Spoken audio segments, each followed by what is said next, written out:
আসসালামু আলাইকুম। অটিজম শিশুর জন্য ঘুম একটি অত্যন্ত উপকারী।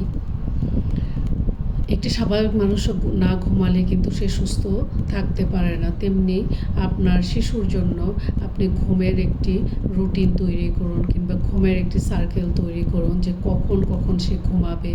যদি ছোটোকাল থেকে এই অভ্যাসটি গড়ে তুলতে পারেন তাহলে কিন্তু আপনার শিশুর জন্য অত্যন্ত উপকারী একটা বিষয়ে ঘুমটি। ঘুম যদি সঠিকভাবে না হয় আপনার শিশু কিন্তু সঠিকভাবে বেড়ে উঠতে পারবে না, কারণ ঘুমের সাথে শরীরের বা মস্তিষ্কের সব কিছুর একটা নিবিড় সম্পর্ক রয়েছে। তাই ছোটোকাল থেকেই ঘুমের একটি সঠিক সার্কেল তৈরি করুন যে আপনার শিশুটি এতটা থেকে এতটা পর্যন্ত ঘুমাবে। তাহলে এই অভ্যাসে যদি সে বড় হতে পারে তাহলে সে ভালো একটি সুন্দরভাবে